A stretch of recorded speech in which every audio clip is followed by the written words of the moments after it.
ഇന്ന് നമുക്ക് നല്ല ക്രിസ്പിയും ടേസ്റ്റി ആയിട്ടുള്ള മിക്സ്ചർ ഉണ്ടാക്കാം.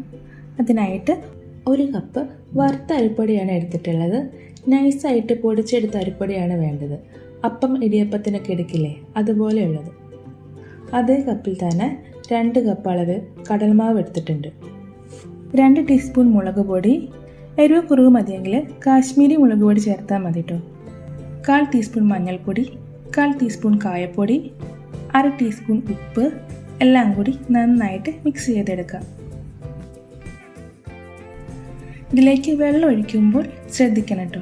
എനിക്കിവിടെ 1/4 കപ്പ് വെള്ളം വേണ്ടി വന്നു. ഓരോരോ അരിപ്പൊടിയുടെ വ്യത്യാസം അനുസരിച്ചിട്ട് വെള്ളത്തിന് മാറ്റം വരാം. ഇനി നന്നായിട്ട് ഇതുപോലെ കുഴച്ചെടുക്കാം.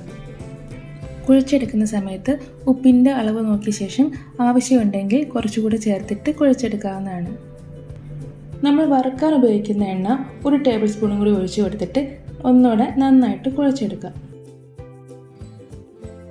ഇനി മിക്സറിലേക്കുള്ള ബൂന്തി റെഡിയാക്കി എടുക്കാനായിട്ട് ഇതിൽ നിന്ന് കുറച്ച് മാവ് മാറ്റി വെച്ച ശേഷം അതിലേക്ക് 2 ടേബിൾ സ്പൂൺ വെള്ളം കൂടി ഒഴിച്ചിട്ട് ഇതുപോലെ കുഴച്ചെടുക്കാം.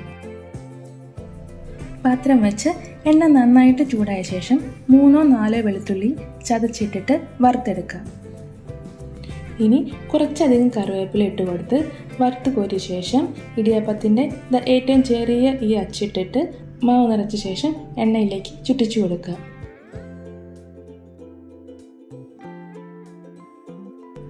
പെട്ടെന്ന് തന്നെ 2 സൈഡും മറിച്ചിട്ടിട്ട് വറുത്തെടുക്കാം.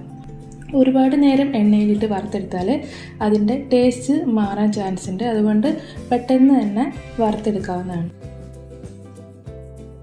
ഇനി ബൂന്തി ഉണ്ടാക്കാനായിട്ട് ഇതുപോലെ തുളകളുള്ളൊരു തവിയാണ് എടുത്തിരിക്കുന്നത്. ഇതിലേക്ക് കുറേശ്ശെ മാവ് ഒഴിച്ചെടുത്തിട്ട് ബൂന്തി ഉണ്ടാക്കിയെടുക്കാം. നല്ല ക്രിസ്പി ആകുന്നത് വരെ ഇളക്കി കൊടുത്ത ശേഷം വറുത്തു പോരാം. ഇനി 1/2 കപ്പ് കടല എണ്ണയിലേക്ക് ഇട്ട് കൊടുത്ത് വറുത്ത് കോരാം. പിന്നെ 1/4 കപ്പ് പൊട്ടുകടല കൂടി ഇട്ടിട്ട് വറുത്ത് കോരി എടുക്കുക. വറുക്കാത്ത കടലപ്പരിപ്പാണ് കിട്ടുന്നതെങ്കിൽ വെള്ളത്തിലിട്ട് കുതിർത്തെടുത്ത ശേഷം എണ്ണയിലിട്ട് വറുത്തെടുക്കാവുന്നതാണ്. അതല്ല വറുത്ത പരിപ്പാണ് കിട്ടുന്നതെങ്കിൽ ഒന്നുകൂടെ എണ്ണയിലിട്ടിട്ട് വറുത്തെടുക്കാം. മിക്സ്ചറിന് വേണ്ടതെല്ലാം വറുത്തെടുത്തിട്ടുണ്ട്. ഇനി ഇതെല്ലാം കൂടി നന്നായിട്ട് മിക്സാക്കിയെടുക്കാം.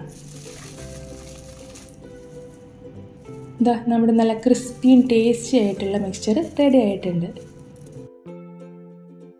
വീഡിയോ ഇഷ്ടപ്പെട്ടാൽ ലൈക്ക് ചെയ്ത് സബ്സ്ക്രൈബും ചെയ്യണേ.